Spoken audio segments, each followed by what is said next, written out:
你是太子妃，注意仪态，不要贼眉鼠眼的。老大，你待会儿罩着我点。现在知道求我？关键是我那个小本本我都没怎么记下来，万一露了馅，我死得惨惨的。知道就好，一会儿看我眼色行事。好。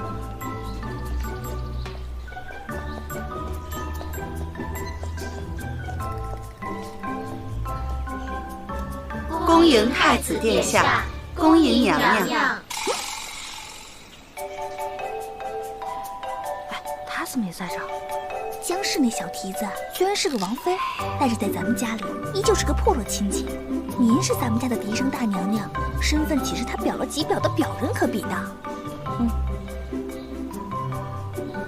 夫人好。母亲。娘娘。进屋说话。好。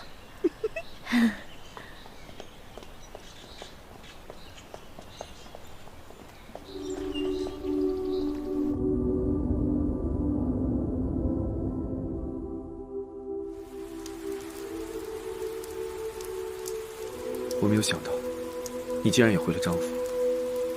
虽然短短数日不能与殿下相见，可是对臣妾来说，就是恍若隔世啊。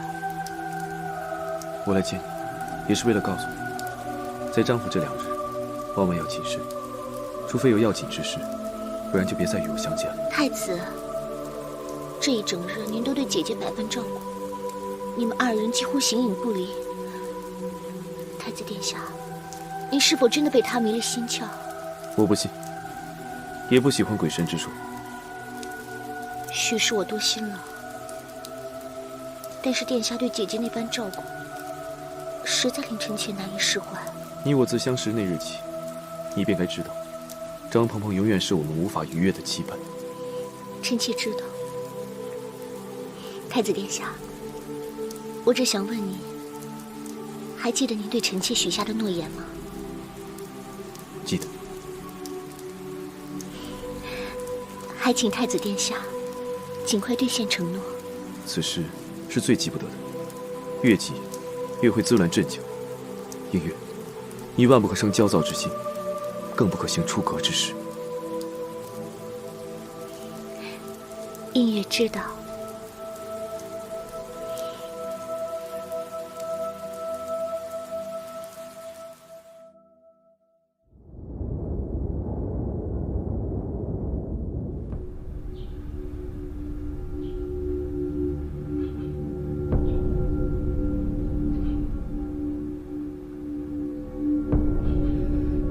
映月，今儿叫你来这儿，不光是祭拜祖宗亡灵，我也有话要当着列祖列宗的面儿问问你。你父母过世的早，你从小就在我们张府长大，你说全府上下的人有没有把你当做一个小姐一样看待？映月自知姨母和张家待映月恩重如山。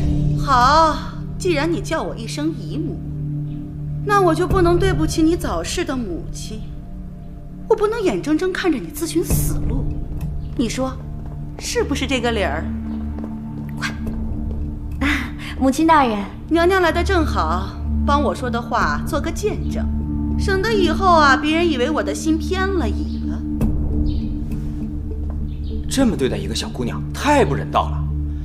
哎，不行，我不能袖手旁观啊！我是一纯爷们儿。母亲大人，江妹妹不管犯了什么错，也不能这样责罚她呀。我这责罚算轻的了。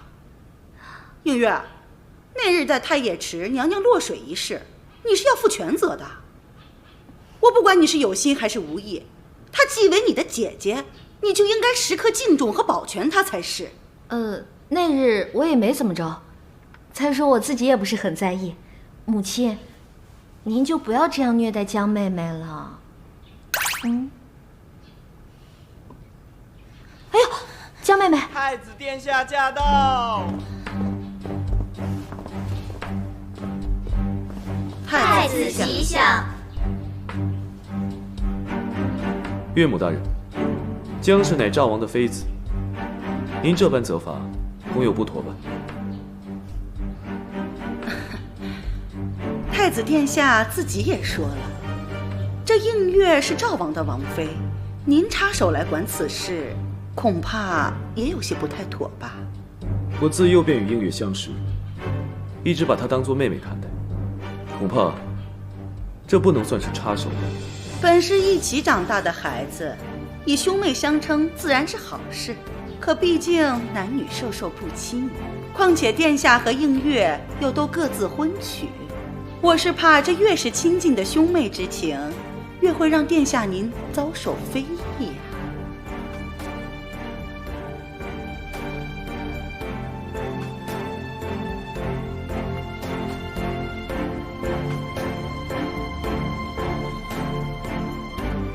好在哥我是个怜香惜玉的人，这次就让我替你英雄救美吧。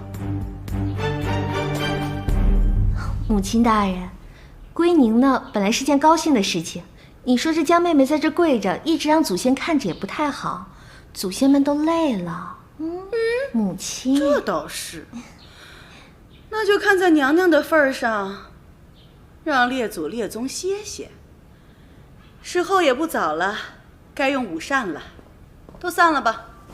都散了，都散了，都散了吧啊！太子殿下，咱们也好些日子未见了。